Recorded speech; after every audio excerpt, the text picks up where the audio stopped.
It's a relief to see you all made it back in one piece. Huh? Feels like there's quite a few people missing. Where's Flint's and the others? And what about Nefer? I returned ahead of them. Flint is helping Aino and Anefa to set up the decoys and buy us some time. As for Miss Nefer... Boss is still wrapping things up on her end. She sent us back to fill you all in on the top secret intel we've been gathering. I see. Then let's get right into it.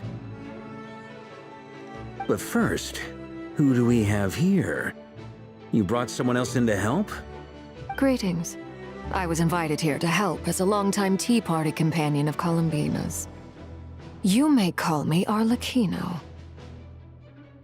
Surely it can't be. Those eyes. Oh, where have I seen them before? Wait, of course. In those memories we just saw. The only Arlecchino I know is the fourth of the Fatui Harbingers. So either you share a pretty uncommon name, or you're more than just a Tea Party buddy. You're well informed, Grandmaster. A man from Mondstadt living all the way out here in Nodcry, and yet the people and affairs of Snezhnaya seem to hold a special place in your heart. Oh, the feeling's mutual. Sounds like you know all about who I am, too. A Fatui Harbinger. The atmosphere in here just got really tense. Guess we can't just start trusting Fatui Harbingers, even at a time like this. I must admit, though, I'm a little curious. Seeing as the Moon Goddess no longer belongs to the Fatui, what makes you so willing to put your neck on the line here? Nor does Nodcry belong to Mondstadt, Mr. Varka. Yet still, you're fighting for it all the same. Things don't always have to have a tangible payoff. Sometimes, stopping things from spiraling out of control is a higher priority than chasing the spoils of victory. Of course, I can't say there's nothing in it for me at all. But that's between Columbina and myself. Forgive me, I don't mean to doubt you. It's just that the Fatui really have been the source of many of our troubles. We have our own way of doing things here in Nodcry. But ever since they arrived, the Fatui have treated us with nothing but hostility. I know there's been a lot of bad blood between us in the past. I've done my utmost to avoid friction whenever I could. But sometimes fundamental conflicts of interest simply can't be settled amicably. That's why I'm here solely in a personal capacity. This has nothing to do with the Fatui. As a gesture of good faith, I'll be frank. I can help Columbina track down the iridescent moon's marrow, which will help her restore more of her power. Anyway, what else is on the agenda? Let's begin. She says she'll be frank, then completely skips over the details. Looks like she doesn't want to give away too many secrets after all. But she clearly wants to change the subject. It'd be awkward if I tried to bring it up again now. I guess we'll just have to go along with it. She's the fourth of the Fatui Harbingers after all. One look and you can tell she's not someone you'd want to mess with.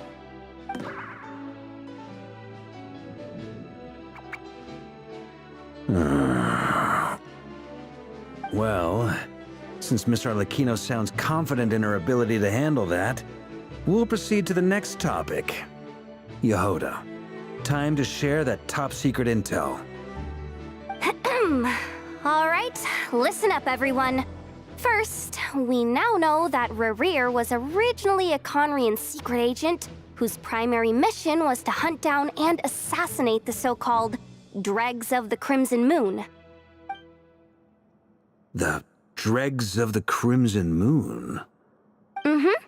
In the memories, there was a lot of talk about the Crimson Moon and Eclipse, and a whole bunch of other stuff from the time of Conria. To my knowledge, those were the names of two different Conrian dynasties. Long, long ago, it is said that the people of Conria worshipped the Crimson Moon, drawing a mysterious power from its reflection. But one day, A coup saw the Crimson Moon eclipsed, hence the name of the new dynasty that replaced it, and how it became the new emblem of Conria. Still, long after the Crimson Moon dynasty had fallen, the last ruler of the Eclipse dynasty, the Vinster King, still coveted the secrets it left behind. So, he sent the Rehir of Solnari to secretly hunt down the Crimson Moon's few remaining followers. In those days, Rehir showed no signs of madness. In fact, he was as normal as any other person. Oh, and he had a fiancé, or at least a would-be fiancé, called Tholindis. What's the matter?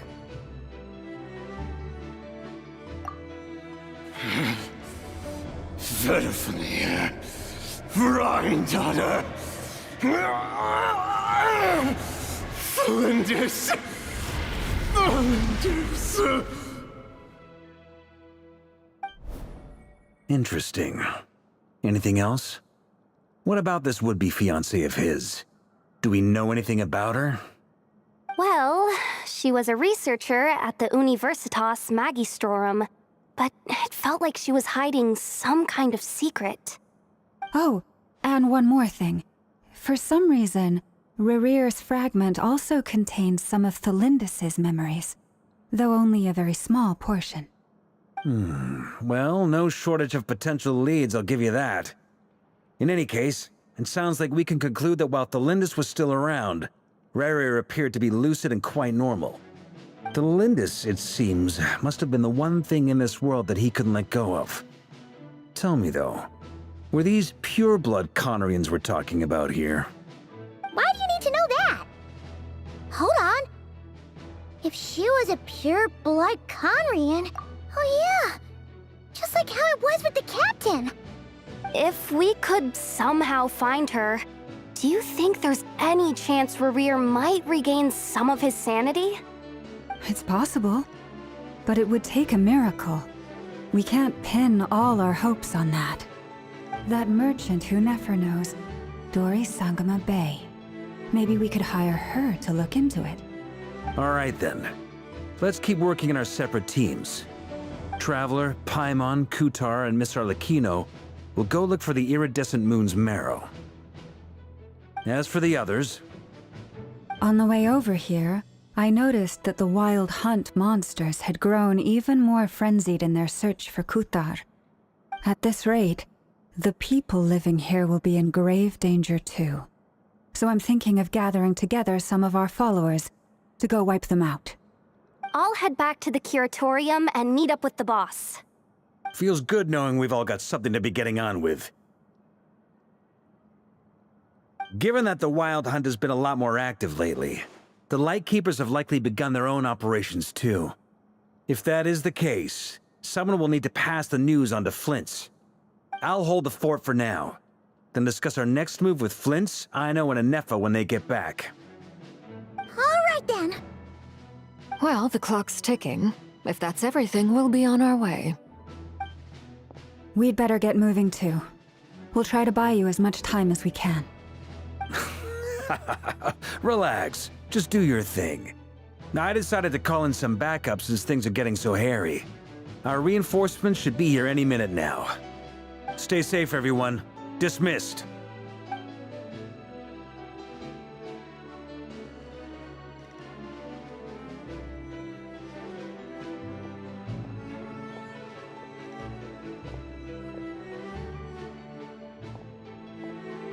We're back. Did we get here a little early? Or a little late? A tad late. The others have already set off. To summarize, our resident moon goddess has found us a new ally, and Boss Nefer has uncovered some promising info. Everything going smoothly on your end? Not great. I don't know how long we can stall them for. The decoys are getting taken out way faster than we imagined. I'm gonna make some more later, but I need a timeout first. I'm so tired right now. Oh, right! Inefa, could you fill in Uncle Varka on what we just discussed with Flint's? Sure. Uncle Varka, You previously told us about how when you went to investigate a source of the Wild Hunt in Amsvartnir, you discovered that it was just a diversion. But according to Flintz's intel, several outbreaks of the Wild Hunt had already occurred in Nodcry in the period leading up to that. That was before Rerir had regained his body, when he was far from regaining his full strength. In other words, in theory at least, he still lacked the means to act in 2 places at once. Flintz, with everything that's been happening, the Lightkeepers across Nodcry are rallying to fight back against the Wild Hunt. They're gonna need your help. I know, I'm sure you're capable of coming up with something far more effective than decoys. But for now, you should stay here and get some rest. And Effa and I will head back over to Amsvartnir to see if there's anything I missed. I told you Uncle Varka would say that, didn't I? A deal's a deal. Not a word about my snack intake for the next week. Database updated. Reliability of Aino's predictions increased. What does that mean? They were betting on how you'd respond after hearing their intel. It's the obvious choice, isn't it? That's hardly worth betting on. We already decided that Anefa should go investigate the situation over at Amsvartnir on her own. You might as well stay here and keep watch. Someone needs to hang back and oversee our strategy meetings. And besides, you still haven't fully recovered from ambushing Rerir. So I've ended up with the easiest assignment. Well, I appreciate it, everyone. See you when you get back.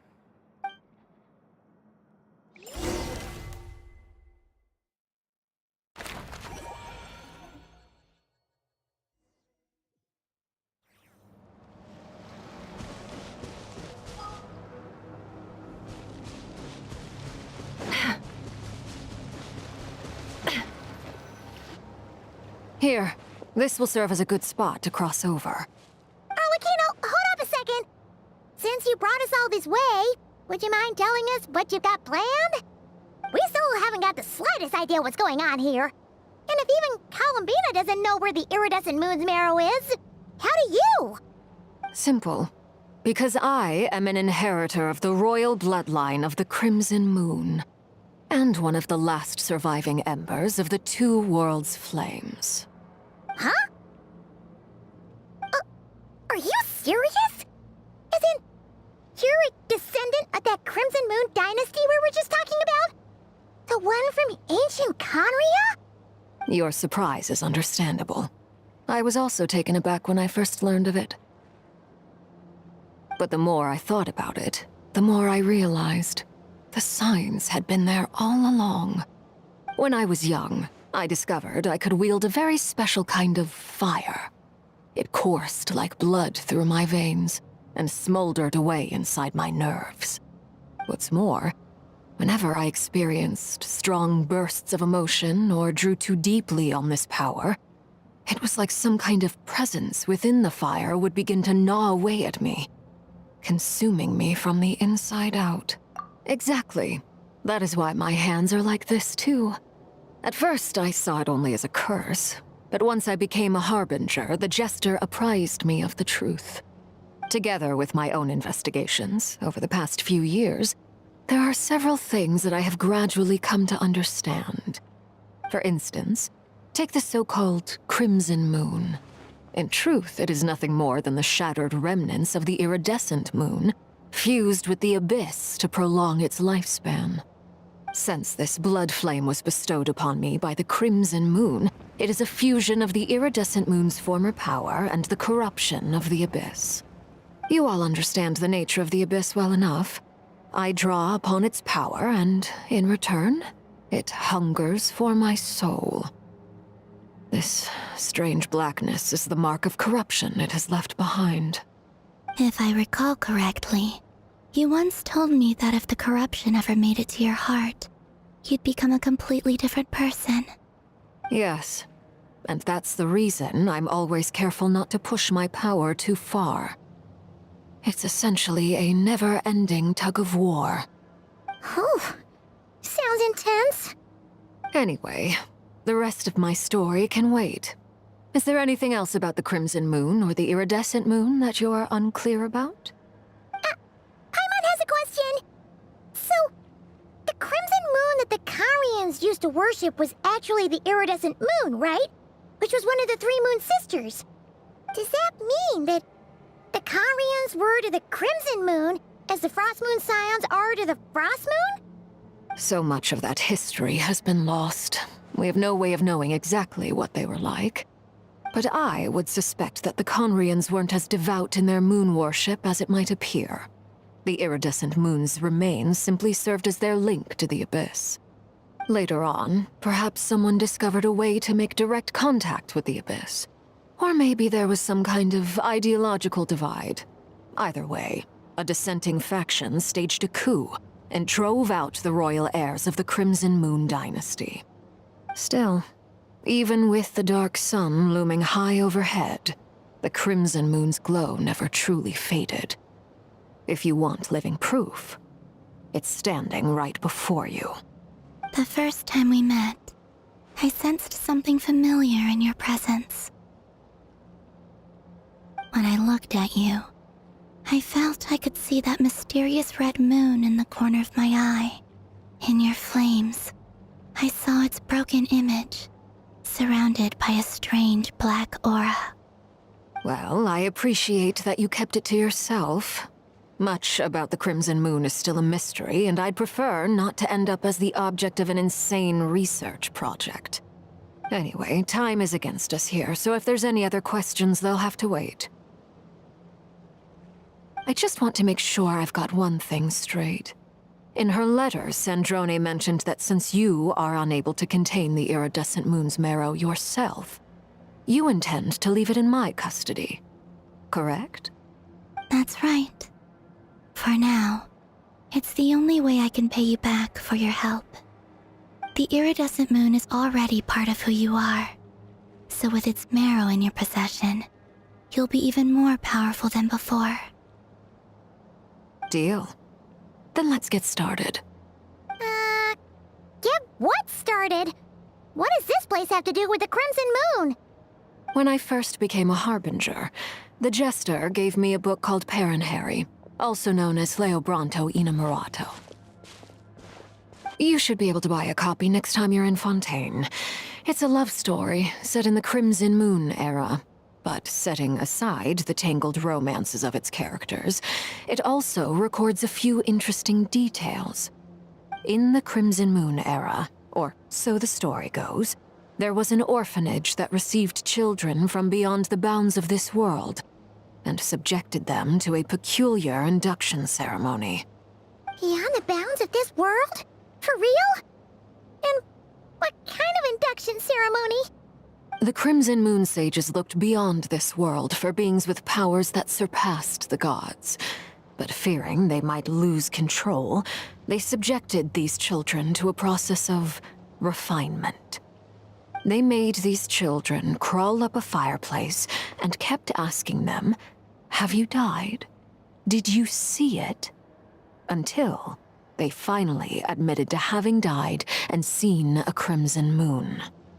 The adults embraced the children who passed the ritual, telling them, "Within the fireplace, you have traversed the flames between two worlds.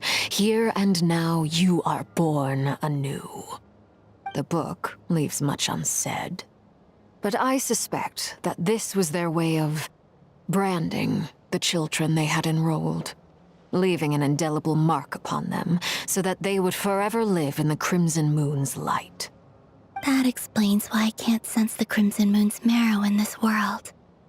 It makes sense that it would be sealed in a special space that can only be accessed temporarily through some kind of ritual. But there's no fireplace here. Do you see a chimney anywhere? Oh, are we supposed to build it ourselves? Okay, fine. Paimon will go find some bricks. That won't be necessary. The fireplace is purely symbolic. The key to the ritual is crossing the flames between two worlds. In other words, the flames that burn within me. Those burned away by such flames leave behind a kind of ghostly afterimage in the world. In the days of Conria, People believed they could be used to bridge the gap between the two worlds of life and death. In short, I can open a passage to that space for you. That's the easy part. The catch is I'll need to stay on this side to keep the passage open, so I won't be able to come with you. Once you're inside, you'll have to find your own way. Very well. Then I'll open it up. Traveler, spare me a little more moonlight if you would. I may need it.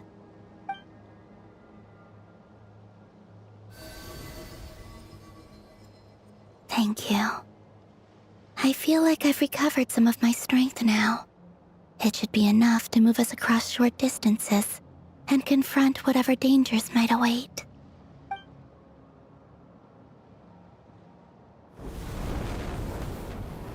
Mistress of the seven hues of ages past, great mother of the present, crimson-clad sovereign of the two realms, by fire severed, by fire renewed, I offer myself now and beseech your descent.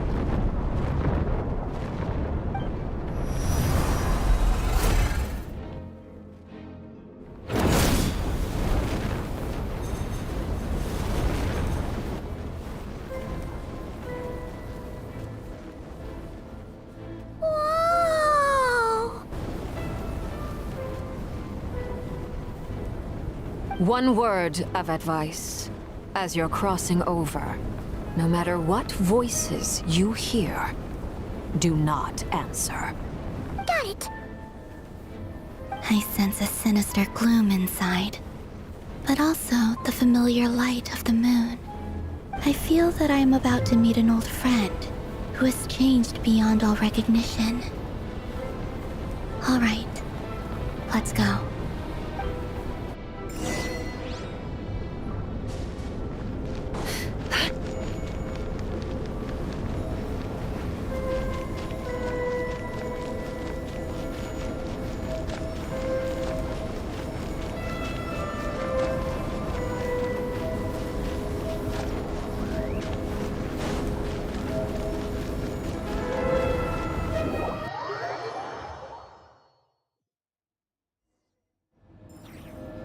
I sense your presence and crave you death and rebirth.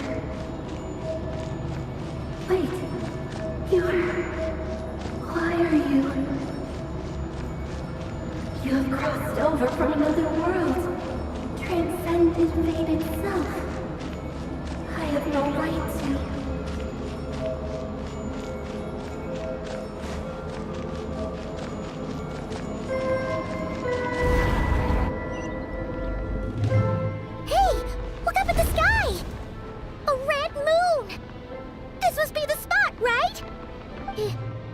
Is that the abyss? It's practically filled the entire place. What now? What a tragic sight. Fragments of your broken body, seized by the abyss and hung up aloft like mummified remains. Iridescent moon, was this truly what you wished for? Careful! There's something spooky about this place. Haimon's right behind you. Whatever you do, don't run off without her.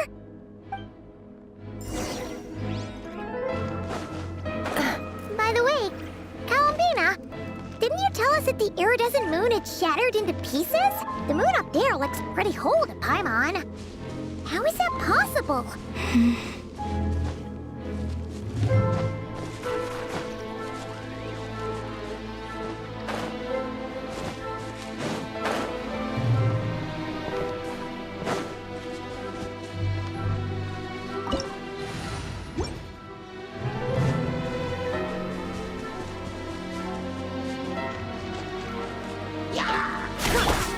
Reveal thyself! A bitter pill to swallow.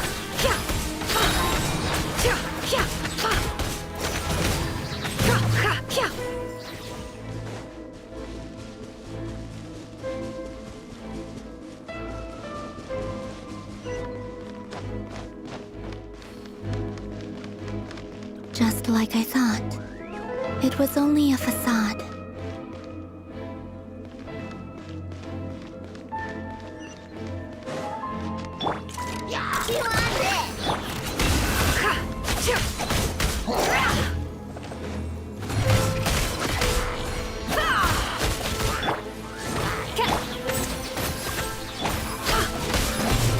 It all adds up.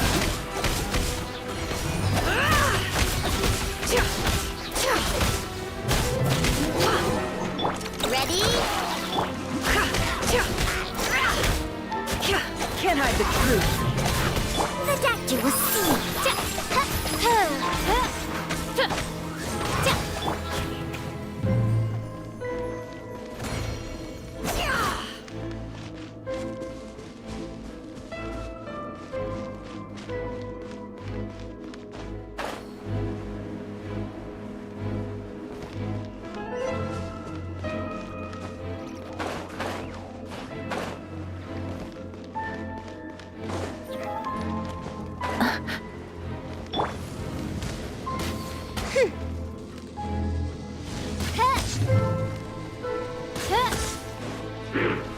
By royal It all adds up.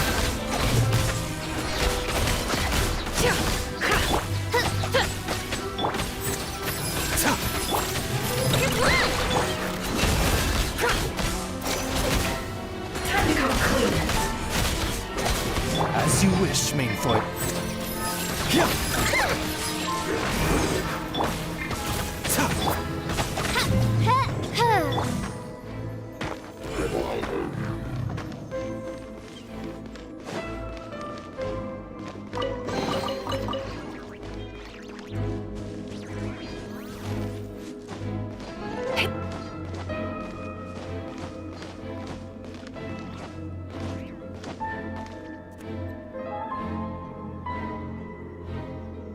Huh? Huh? For real? That's way too high! There's no way we'll be able to reach it! No. I'm not sensing anything up there. It's coming from under the mountain. Let's see... Ah! There's some kind of weird shadow over the water! Wait, see that? Looks like a mechanism of some sort. Let's check it out!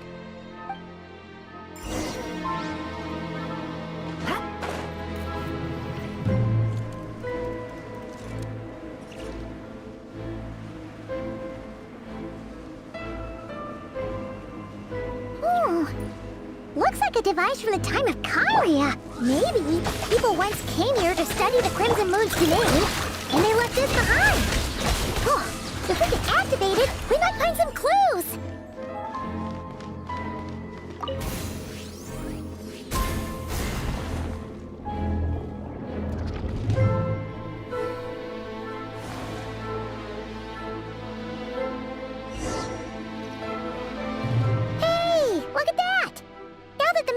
Running, the shadow in the water looks different.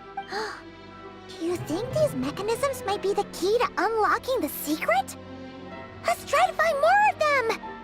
Felindis, we'll leave the rest of the research in your hands. We'll be heading back now. I hope this isn't ruining date night. Ugh. Mind your own business. Just leave me some snacks on the table. Felindis?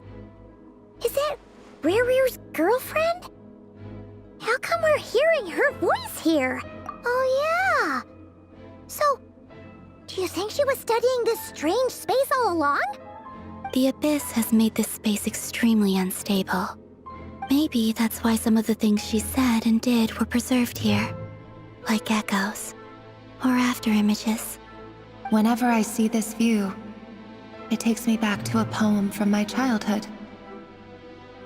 Waning moon, oh lifeless damsel, weeping on the mountain crest.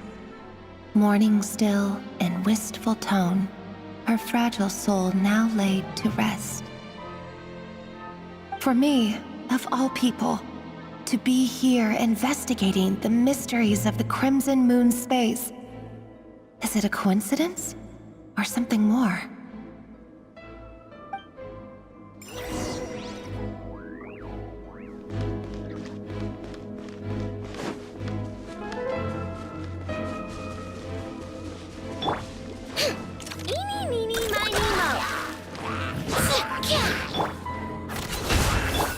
royal decree!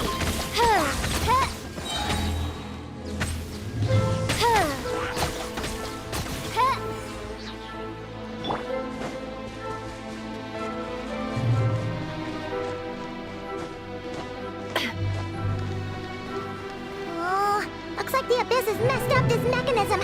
We need to find a way to get it working again. Let's see if there are any other devices nearby. Feel thyself! Can't hide the truth.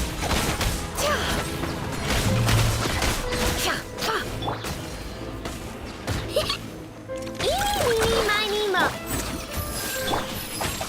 Midnight Phantasmagoria! Seek within.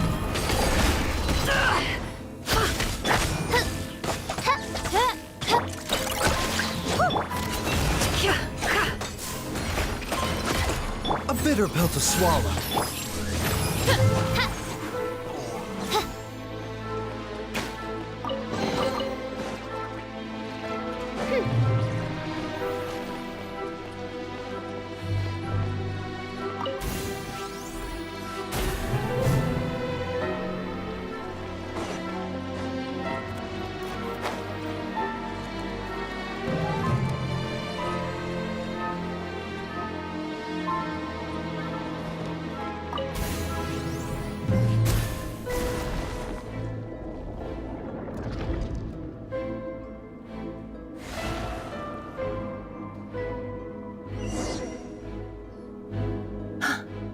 I see.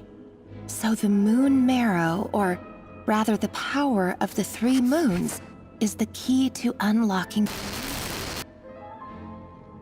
If it really does exist, then maybe this madness can finally be put to an end.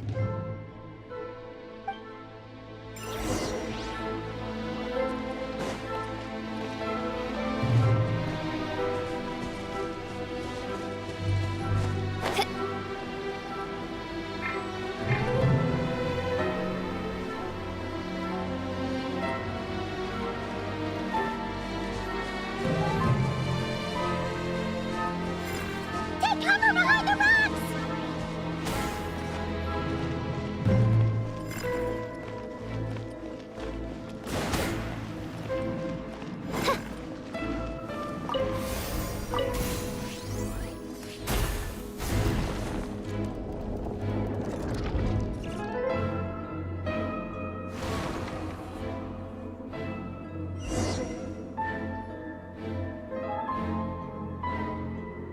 With the Abyss inhibitors in place, I should be able to access the chamber with the moon marrow. Oh, Rerir, with every step you take, you're drifting further from what you truly desire. But you're not the root of the problem. Ever since that outsider set foot in Conria, the Vinster King has sunken deeper into madness. If only I could get my hands on that outsider.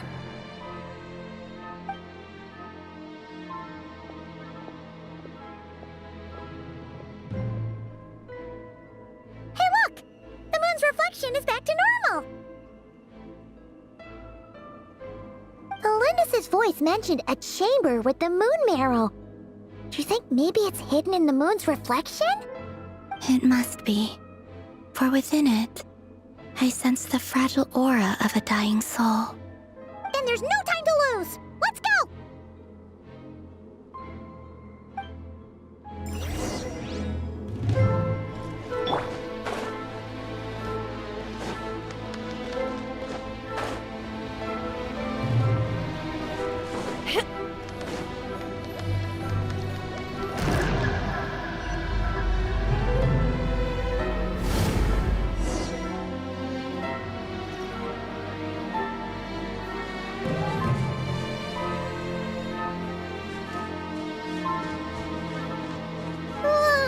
These things are so creepy!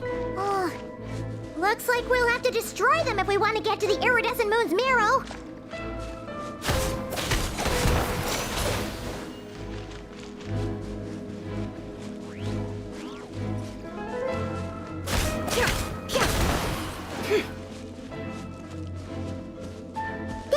be the iridescent moon's mirror!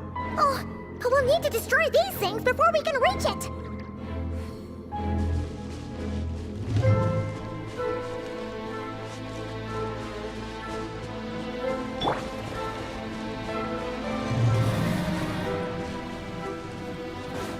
By royal decree, Lash attack! The doctor will see. Seems like an emergency. It all adds up.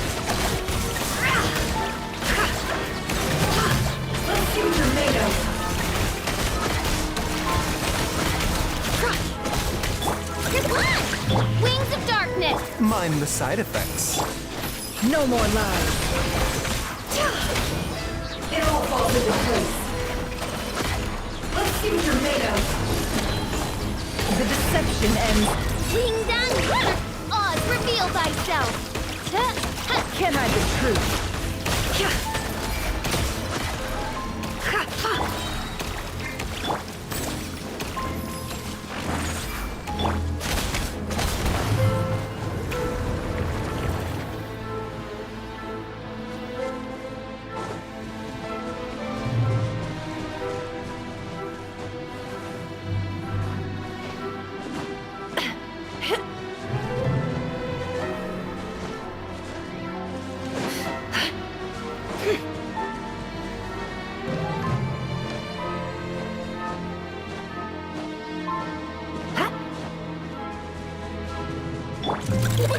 Go. By royal decree. A bitter pill to swallow. It all adds up.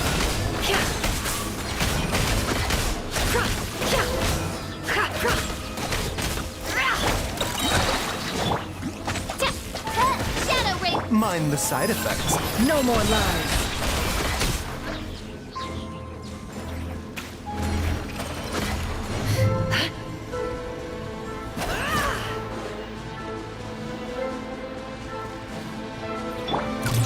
Rainbow. Oz, reveal. It all adds up.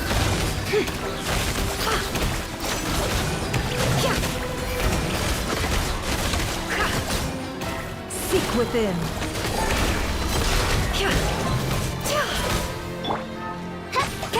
A bitter pill to swallow. Chew on this. By royal decree.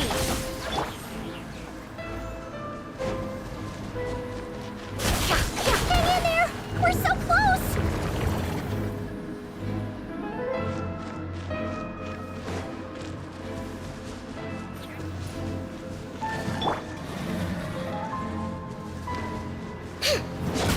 Lash attack. The doctor will see. Oz, reveal thyself. Taking a turn for the better. No more lies.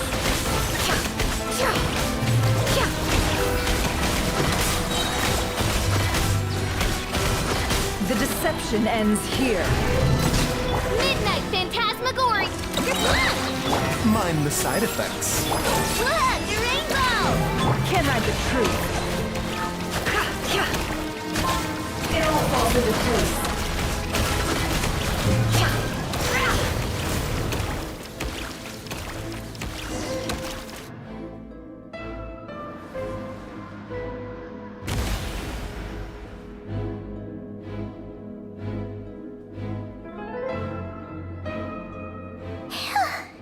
We finally did it!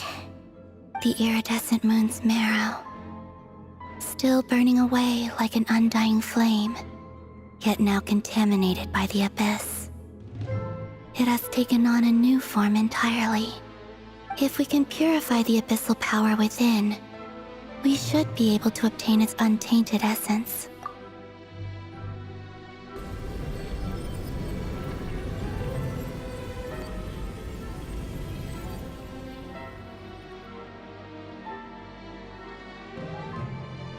It's so cold.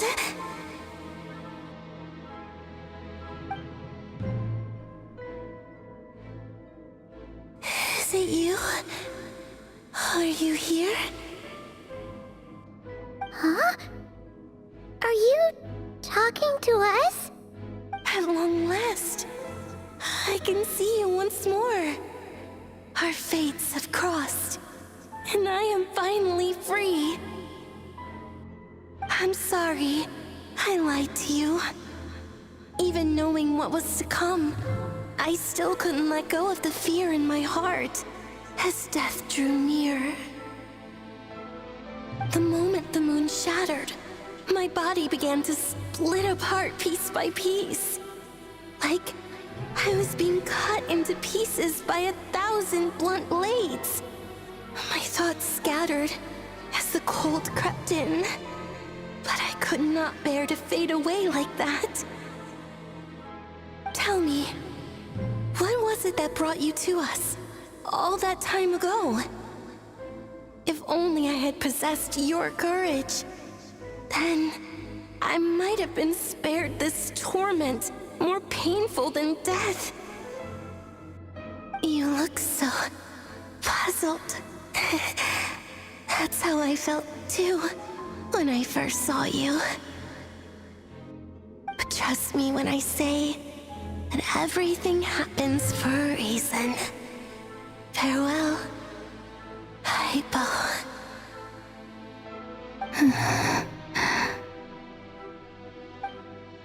What was that all about? Was that the goddess of the iridescent moon? Oh, it sounded like she was speaking to a long-lost friend. But none of us have ever met her before, right? Perhaps.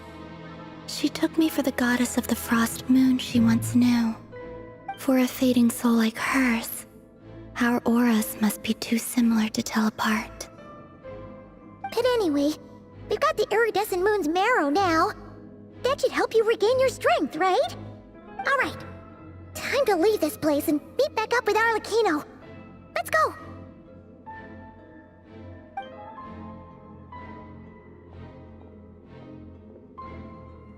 That's odd. This place looks different than when we came in. Waning moon, Huh? oh lifeless damsel. Oh.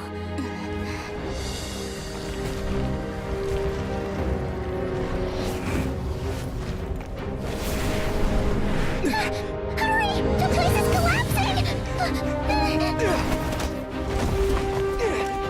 It wants to trap us here. Who's it? The Abyss? Now we've taken the moon marrow. All that's left here is a dark will. It will show us no mercy.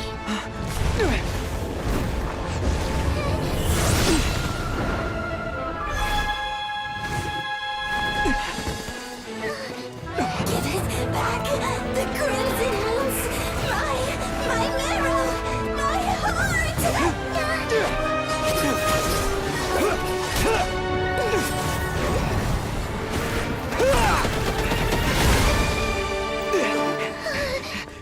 Finally! Huh? Oh no! The exit's blocked! They're back! Now what do we do?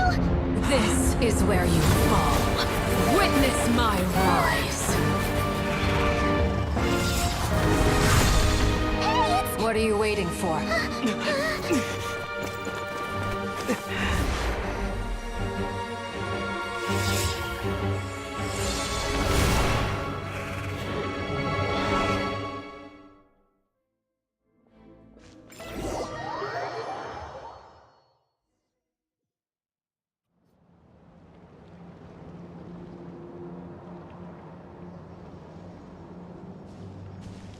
Oh, we made it!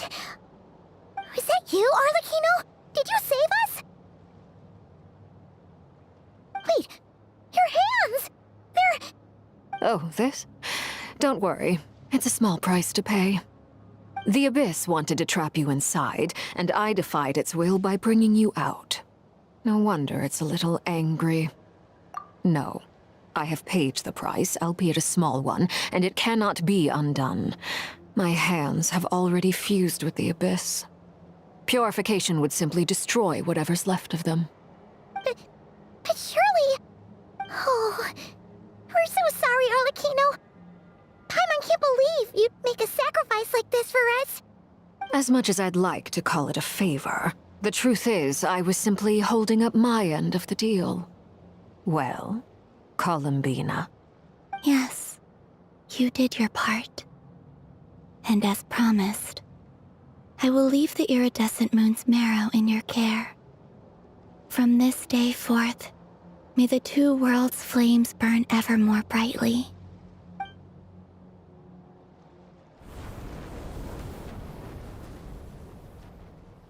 I'll take that as a blessing. Now, Columbina, give me your hand. Accept this moonlight I offer in return.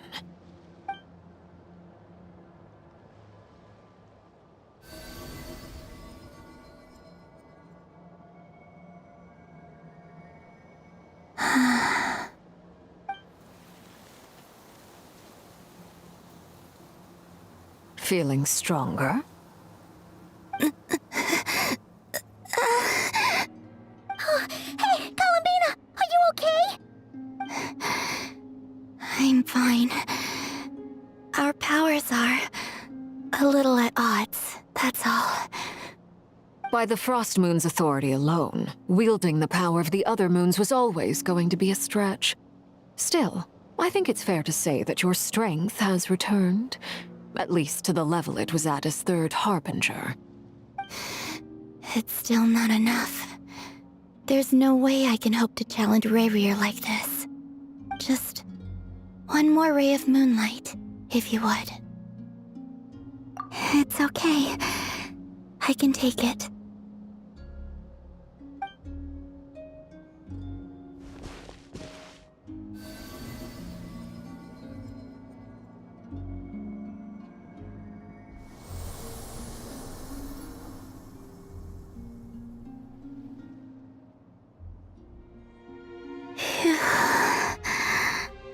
How about now? Fighting fit? At the very least, I won't have to stay hidden like before. I want to see him gone from Not Cry. The Rayrier of Solnari and his wild hunt must be sent back where they belong. Well, it's good to have something to aim for. You certainly seem more alive now than you did earlier. When I first met you, you didn't strike me as a ray of moonlight. More like a wisp of fog drifting in from who knows where, ready to scatter at the first sign of a breeze. But now, you're full of vitality, just like the Frost Moon, once the brightest of them all. May you keep shining, Columbina. This is who you are. Thank you. Look after yourself too, Arlecchino. I know you have plans of your own, and that's why you're always seeking to grow stronger. But whatever you're after, don't let the Abyss take a hold of you. I do not wish to see you go down the same path as Rayrier. I appreciate the concern, Columbina. Although perhaps it's time you took a new name. A new name? Kutar, the Moon Maiden, Columbina, they're nothing more than code names. They describe who she is and the roles she's played, but they're not her real name. We often use code names in the House of the Hearth, too. But it's knowing your real name that keeps you grounded. Up till now, you've been living a wandering life, so you've probably never really cared. All I'll say is this. Once you've defeated Rayrier, give it some thought. All right, that's it from me. I'll get you back safely first, then go meet up with Sandrone. You're the best! I appreciate the gesture. It speaks to your good character. Anyway, let's get going. There are more urgent things to do right now than trade compliments.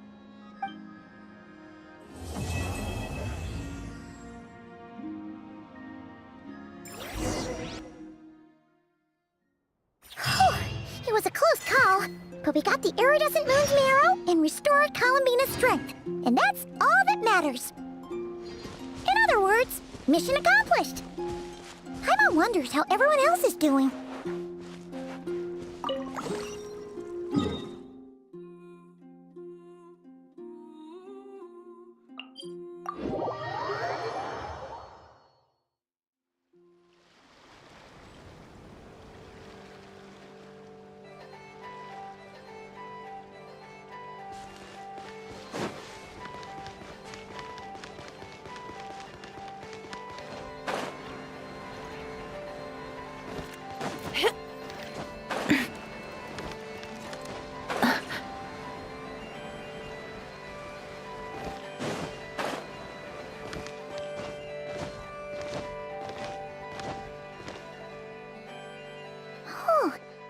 others are making good progress?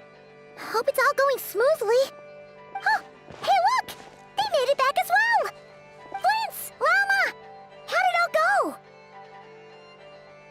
All is well, thank you. Nefer and Yehoda had to stay at the curatorium to wrap things up, so they won't be joining us for now. I ran into Miss Anefa and Miss Aino on the way back.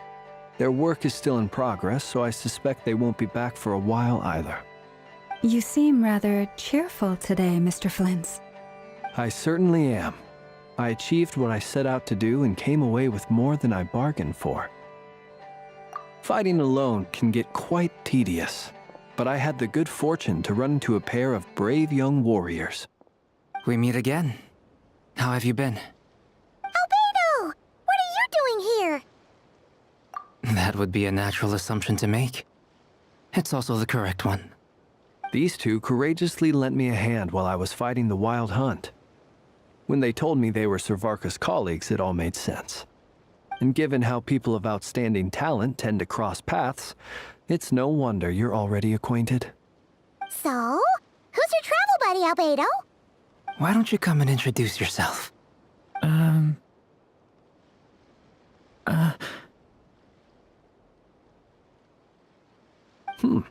A gentleman of few words, I see. And a rather stern countenance. I presumed you were acquainted with him. Is that not the case? It's nice to meet you. Again. We've technically met before. Wait a sec! You're Minnie Durin! That's right. It's me. I'm glad to see you again. By the way, he says it's okay if you drop the mini. Yeah, I'm not as mini as I used to be. Interesting, isn't it? The first step towards blending into human society appears to be reflecting on whether one's name really reflects who they are. Wow! You look so different! In a good way, of course. It's great to see you looking so healthy. Thank you, Paimon. And although you're as mini as ever, I understand that diminutives don't always convey endearment. I'll be sure to simply call you Paimon, as a sign of my great respect for you. Wow! You're such a smooth talker now. Paimon could get used to this. From now on, you may refer to her as your esteemed guide, Paimon. Personally, I think our little Paimon is the perfect size. When people call her Little Paimon, it's just because she's so adorable that they can't help themselves. If that's not a sign of endearment, what is? You're absolutely right, Miss Lauma. My brother still has a long road ahead of him when it comes to understanding human relationships. Anyway, speaking of long journeys, didn't Columbina, leave with you? How come she isn't back yet? She's been catching up with old friends. Wouldn't be surprised if she stopped for a cup of tea or 10 on the way back. Uh-oh. People are talking about me. Hope it's nothing negative.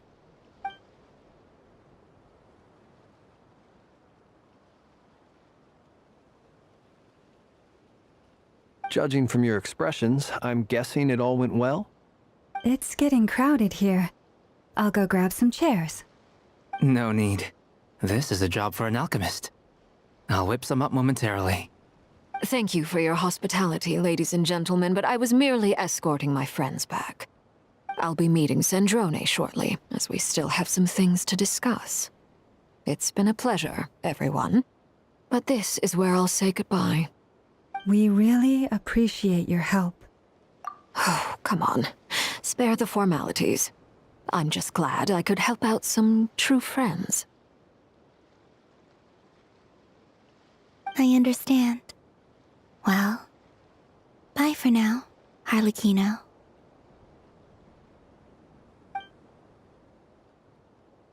Oh, this place is hopping. It's probably a good thing one of us left. Otherwise, we might not fit all these people in. Are you saying we're about to run out of chairs? As a matter of fact, I am. Come on in and see for yourself.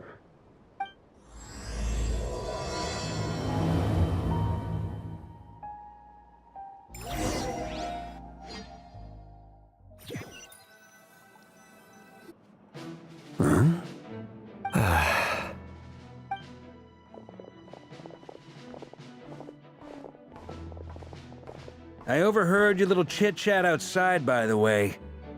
With Miss Columbina's colleague gone, we should be back to the original crew plus the other colleagues I brought in.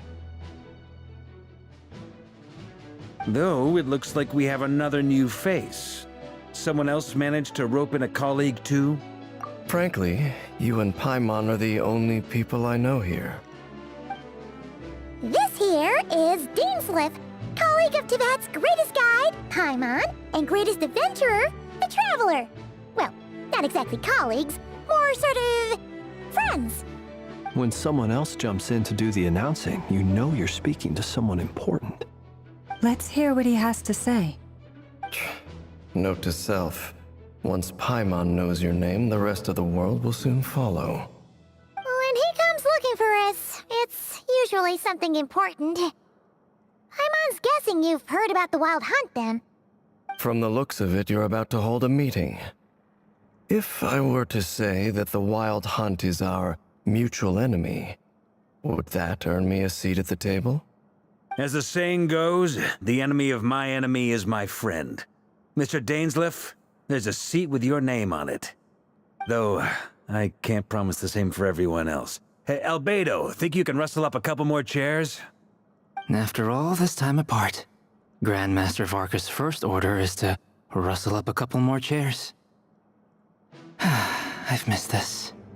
Is he being sarcastic? Hey, he's your brother. Why are you asking us? I've still got a lot to learn about the nuances of human conversation. Trying to decipher Albedo's way of speaking has been like jumping in at the deep end. Oh, good point. Paimon gets you now. Don't sweat it. There are people who go their whole lives without getting the hang of it. You're ahead of the game already. I wonder what's taking Nefer so long. Perhaps you should go and check in with her. If anyone can hurry her along, it's you. I just got back from the curatorium. Besides, aren't you curious to see what's taking her so long? Miss Nefer doesn't strike me as the type to share secrets. And since gathering intel is her specialty, I'm guessing she'd prefer to keep her methods confidential. Under such circumstances, would it not be tactless for me to impose? Oh, but it's fine for me to impose. What can I say? You have an unrivaled ability to garner people's affection, Miss Moonchanter. Besides, you have far more in common with her than I do. All right, then. Impressive. She barely fought back at all. I admire your powers of persuasion, my friend. As I'm sure Miss Lauma will realize soon enough, the trick in life is to always pitch in with other people's responsibilities so that you can be selective with your own. Another trick is to simply hide in the background.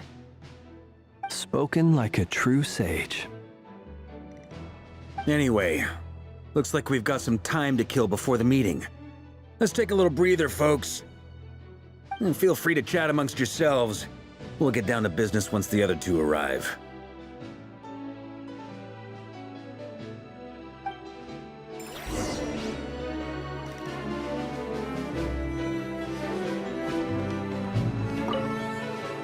You're both awfully quiet. Why don't I start us off with an icebreaker? Much obliged. Have either of you ever had your portrait painted? If not, I'd be glad to help. That sounds like a lovely idea. You know how to paint, then? I dabble occasionally. He's an excellent painter.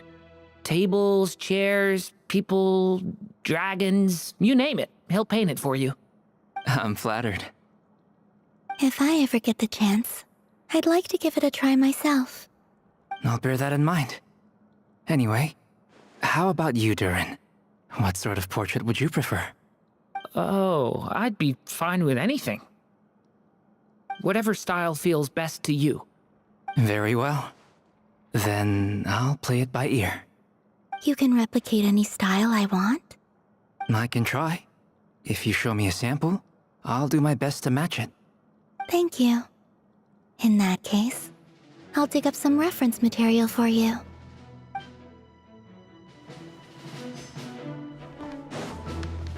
Is there something you'd like to say to me? Yeah! For starters, why'd you just show up here without even giving us a heads up? If you think back to our previous interactions, you may recall that that's hardly out of character for me. You do have a point there. Oh yeah, you'll need to find somewhere to stay the night too, right? Want to tag along with us? You never know. We might get a group discount. Sure, let's do that. Great! Paimon will handle it! And in return, we can get Dainslift to be our very own personal bodyguard. If that's what you had in mind, you should have said so sooner. I'd be happy to help. Oh, okay then. Paimon was only kidding, but good to know. Anyway, since we're all here together, we might as well watch each other's backs. That's just what friends do, right? Indeed. Thank you.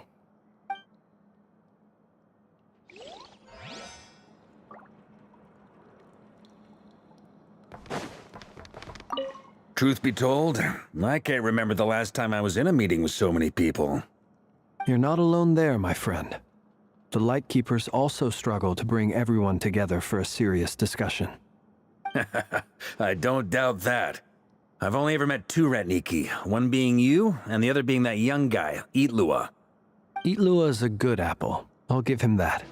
He's kind, honest, and regularly delivers supplies to my lighthouse. A true Ratnik to the core. In that sense, he puts me to shame. So you're what? A fake Ratnik? That's what it sounds like you're saying.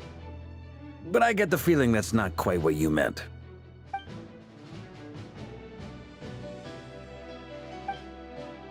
Come on, why the awkward silence? Sorry. I'm not even gonna bother trying to hide it. You've known all along, haven't you, my friend?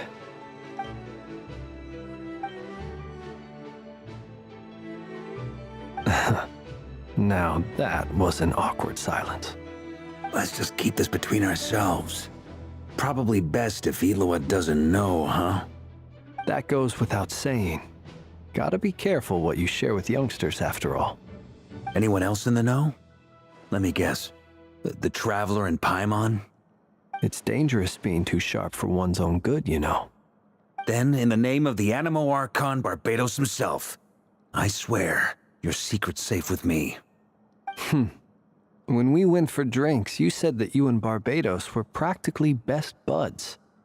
In the light of that claim, do you really expect me to take your oath seriously? Of course. Just as long as you don't go spreading around the fact that I'm close with Barbados, all right? Fair enough, then. Nothing like a bit of mutual leverage to seal the bonds of friendship.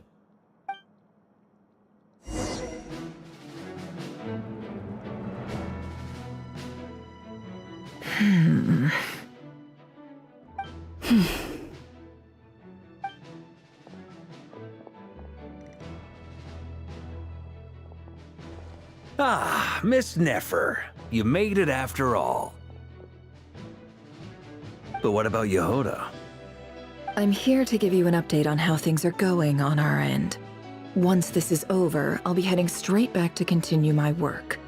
I left Yehoda back at the curatorium to watch over things while I'm gone. Huh. So much for just this once.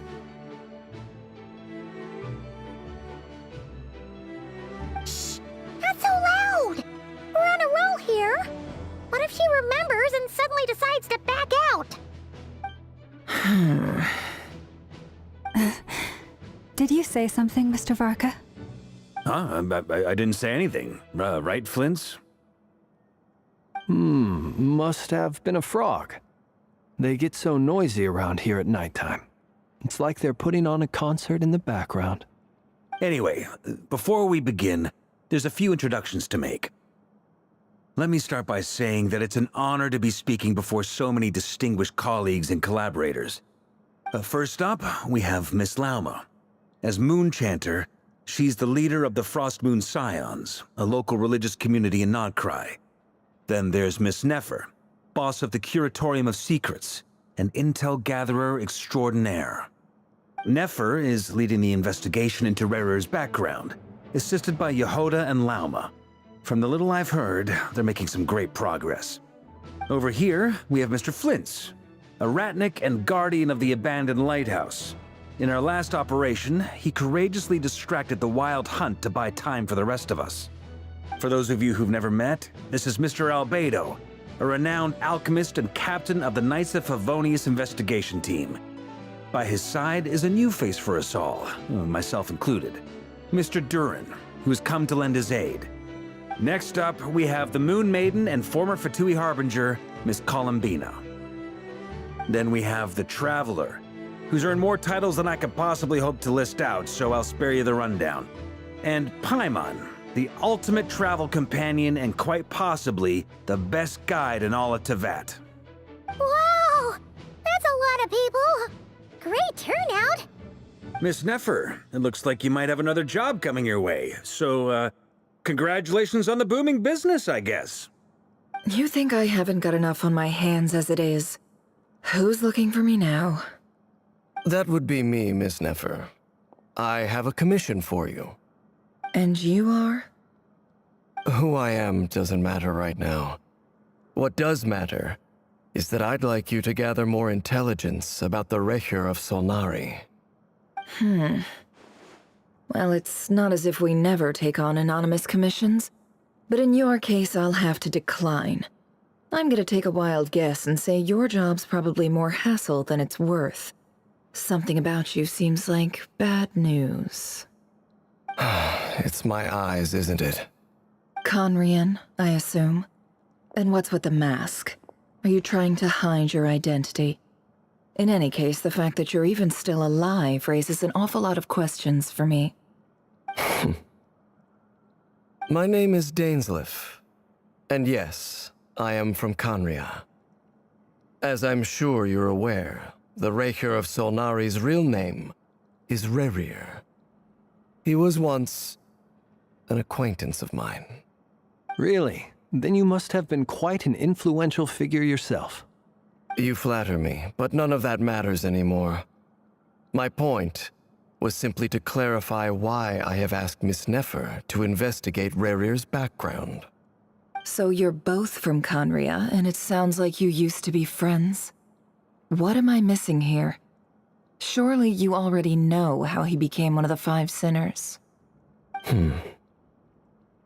I'll tell you everything I know. The history of Conria, the names and identities of the Five Sinners. I remember it all like it was yesterday.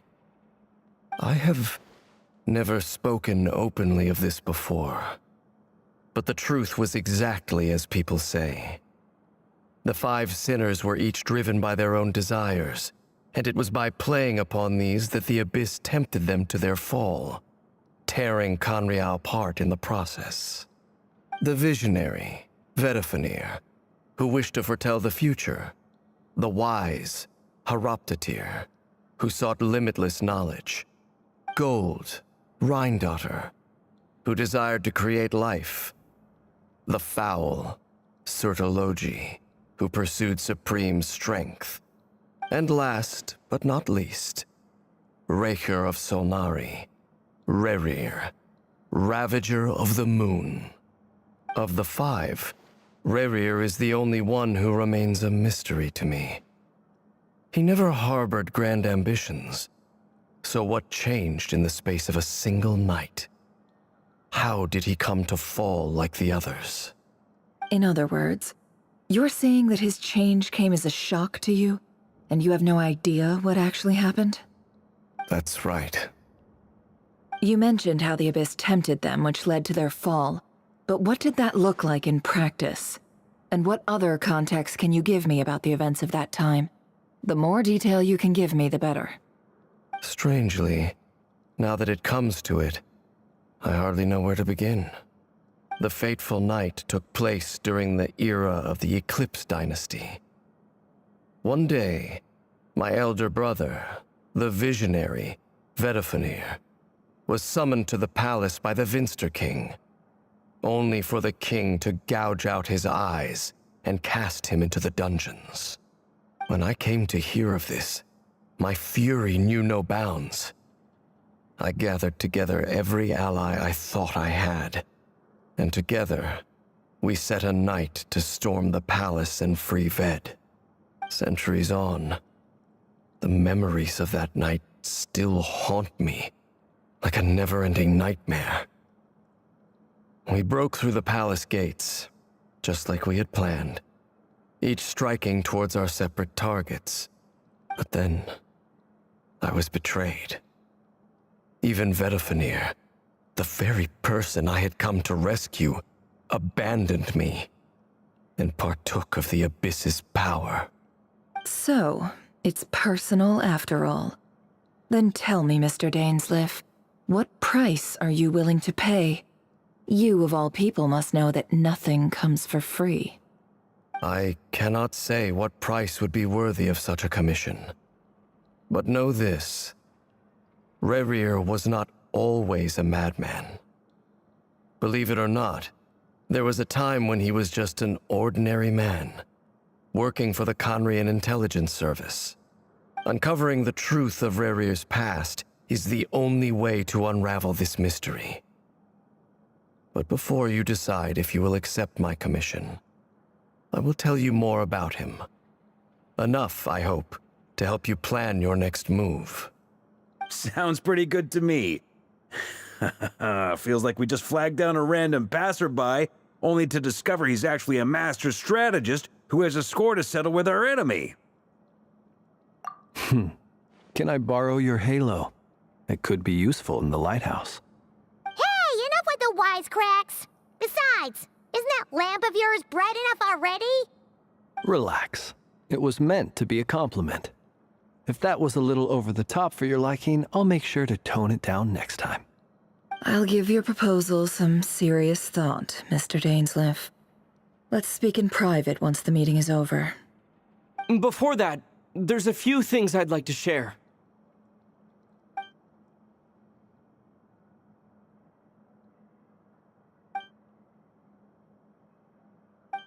Now that we've united the hearts of the three moons, your power should be greatly enhanced.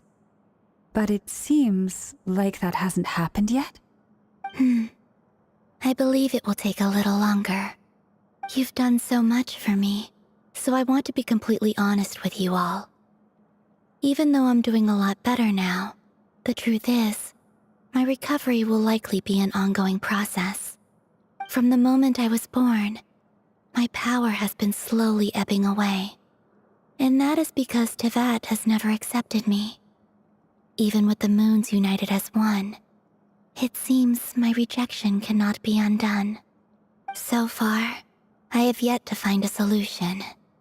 It may turn out to be a problem that will plague me until the day I finally leave this place behind. Even so, I will do everything in my power to help you drive out the Rayhir of Solnari.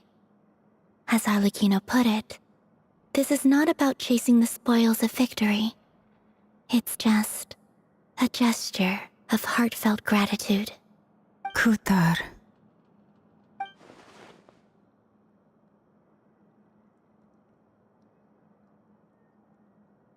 Defeating the Rayhir of Solnari will be no easy task. While my strength slowly recovers, we'll also need to gather more intel. Naturally. We should take all the help we can get if we hope to defeat him. We've considered several viable plans now, but our choice hinges on the answers to a few key questions. Is it even possible to kill Rerir? What experiences shaped the person or monster he became? And what's he really after? Given Albedo's expertise in alchemy, I think we should leave him to try and answer the first of these questions. Understood. As for the other two, I'm afraid we'll have to count on you again, Miss Nefer. Believe me when I say it's not my wish to burden you. But right now, relying on your skills is our only option. So you're placing all your hopes on me, huh? We can't thank you enough for agreeing to help us. Honestly, I can hardly believe how lucky we are. You sure have a talent for changing your tune, Miss Moonchanter. Timid like Yehoda one moment, then flinches insincere flattery the next. Ladies, please. I must object to your portrayal of me. That's all. Feel free to keep bickering. Just pretend I'm not here. I almost don't want to leave this room. I'm curious to see how this plays out. I have faith in you, Miss Nefer. Something tells me you'll stand by us until the very end. Oh? And what makes you so sure of that? What if I suddenly decide that my compensation is insufficient? This isn't about the money. I can sense that you've got a deep-seated distaste for Rerir. And knowing you, that alone is motive enough. Look at them getting along so well. Like two peas in a pod. And I'm the one they accuse of insincere flattery. There is no justice. Miss Lauma, you have to understand something. Unlike you, I don't actually enjoy having everyone's hopes on my shoulders. Is that right? Well, maybe the fact that I'm willing to put my hopes in other people says more about me than you. But the fact is, I also trust you. And that's because I know that you're someone we can count on. Anyway, we've got our plan, so let's get moving. Mr. Dainsleif, let's talk. And Traveler, once we're finished, if you've nothing else planned, I'd like you to come with me. This whole experience is teaching me a lot. For instance, I now know that when other issues come up in the future, I'll have far more luck getting Lauma to convince Miss Nefer than trying to do it myself. Hate to say it, friend, but that's one of the funniest things I've heard in a while. Why? You think I've got it wrong? Quite the opposite. But what makes it so hilarious is how long it's taken you to realize.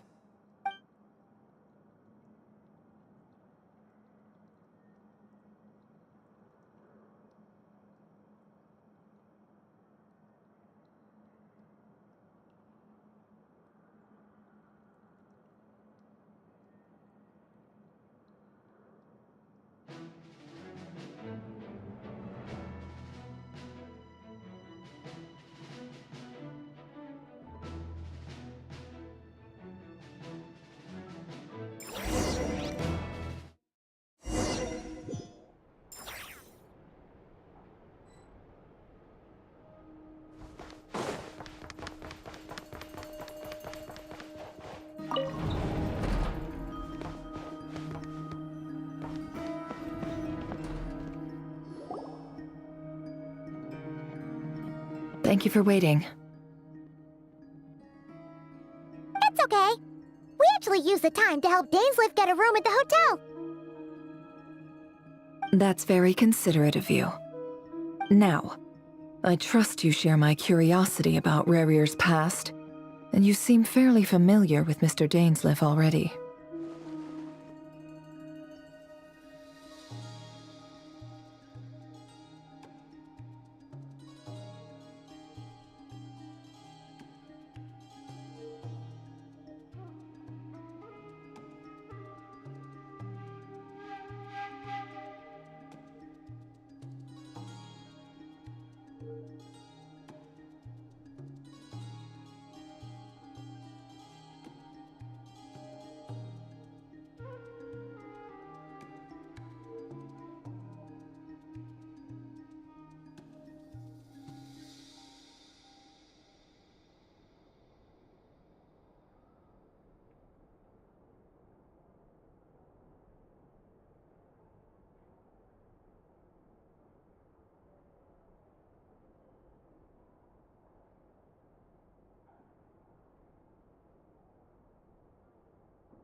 We spoke at some length after the meeting.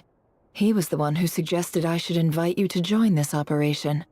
He feels confident that these secrets will be safe with you.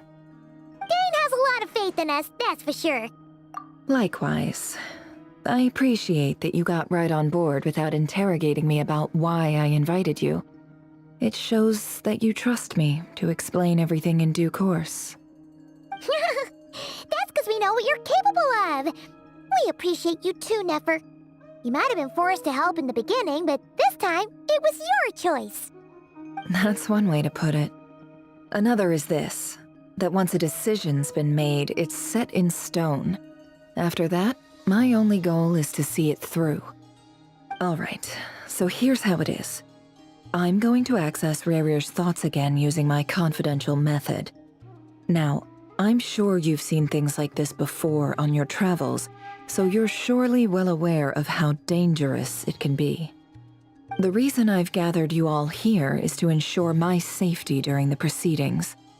I plan for us to enter the fragment of his consciousness together, and once inside, I will focus on searching for information. Think of this as a diving expedition into someone's brain. If I'm the diver, you are my safety equipment, tasked with keeping me alive while I'm under the surface. Once the ceremony begins, we will all be spying on privileged information. But in the interests of safety, you must remain absolutely silent at all times. We will discuss our observations after the ceremony has concluded. Lastly, any individuals of a weaker constitution are advised not to partake in the ceremony. In any case, Paimon has her own job to do, which requires staying in the room but not joining the ceremony.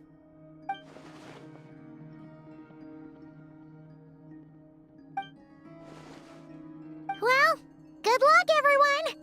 Sounds like all Paimon can do is cross her fingers and root for you guys.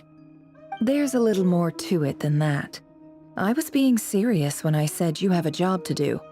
While the rest of us are inside Rarier's mind, it's imperative that we have a team member on the outside. In the event that something goes wrong, you will be our first responder. I don't anticipate any issues, but the extra level of safety will be greatly appreciated. I second that. This is a dangerous operation here, and you're our whole rescue team. That's pretty much the most important job in the crew. So, Paimon's like the lifeguard? Yeah, that makes sense. All right, got it. Good. Please, take a seat. We'll get started momentarily.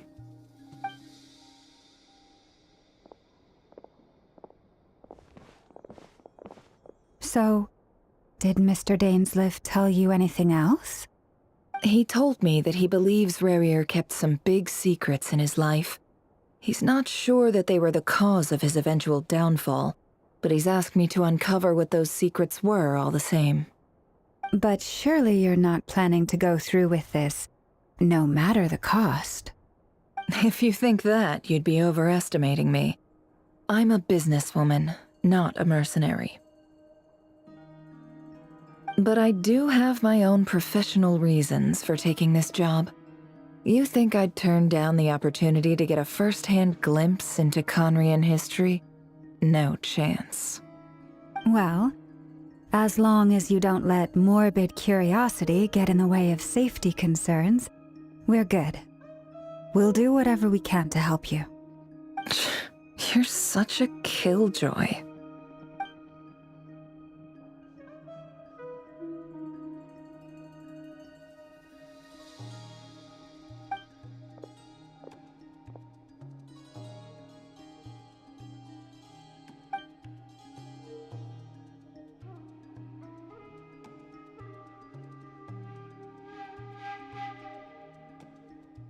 All right, I'm good to go.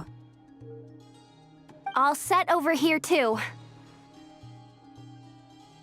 Promise, Paimon, you'll be extra careful. All right. Let your whole body relax.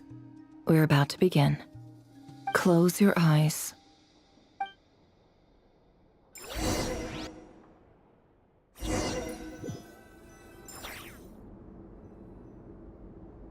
Phew. Could this be his office? Pretty standard setup. Bookshelves, paperwork, files. According to Dainsliff, Rarier used to be an intelligence operative. Chances are there's plenty of top-secret intel stashed away in this room. Is this where you keep your secrets, Rarier? Can't say I'm not looking forward to this.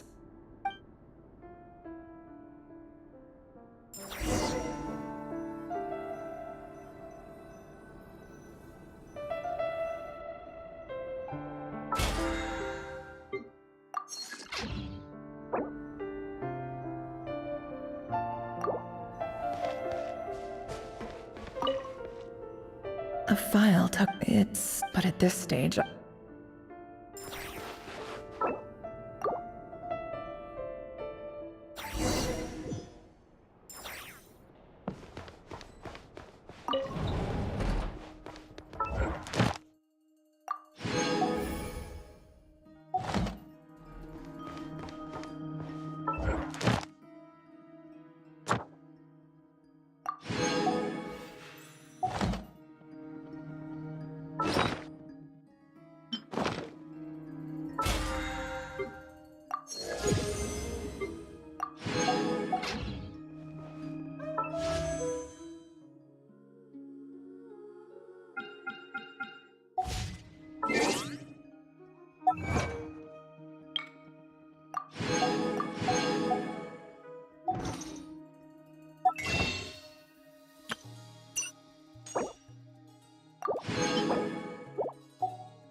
Nodcry draws in all sorts. Ambitious adventurers, lawless rogues.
Emotions are like a raging torrent that surges through the mind. More often than not, if you try to hold them back, you'll be swept away by their unstoppable force. And if you try to ignore them entirely, you'll end up tearing yourself to...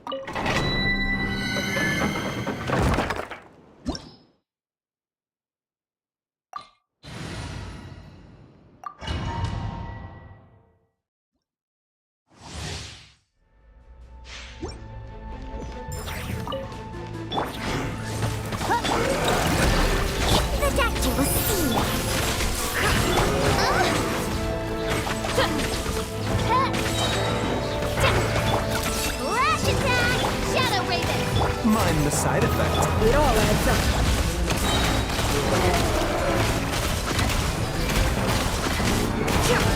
Seek within. No more lies. Time to complete. By royal decree! Remember, help comes first.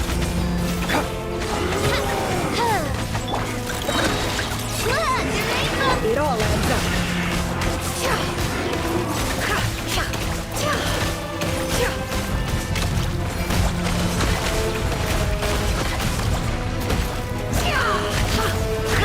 A bitter pill to swallow. Midnight Fantastic! The mystery unravels.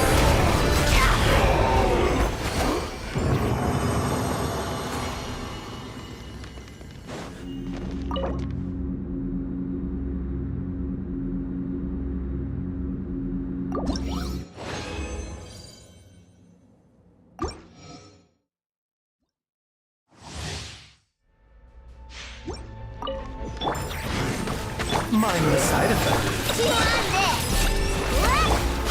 Can't hide the truth. Time to come clean. It all falls into place. It all adds up. The doctor will see you! Go claw! Look! Shadow Raven! Let's see what you're made of. The deception ends here. No more lies. Let's see what you're made of.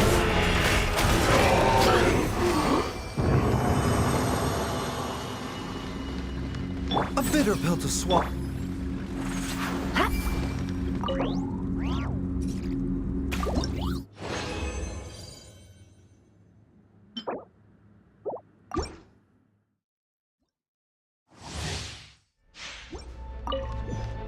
Oz, reveal! Taking a turn for the better. It all adds up.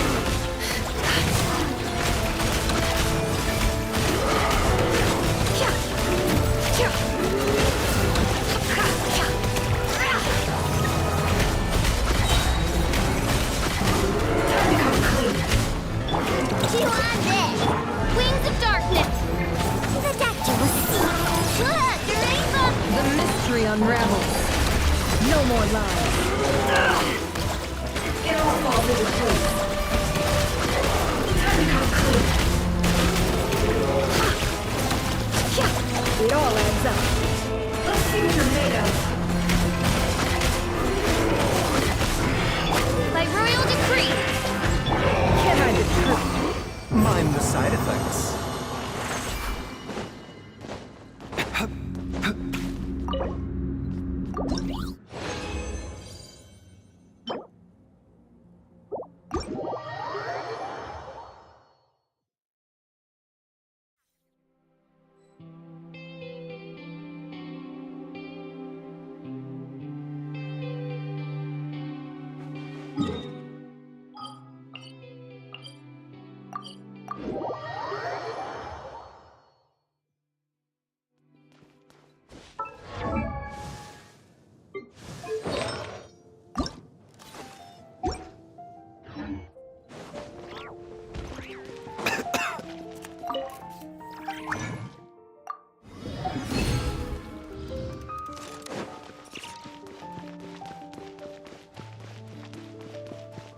Ad Astra. Thank you for completing today's commissions. Here is your reward. Ad Astra.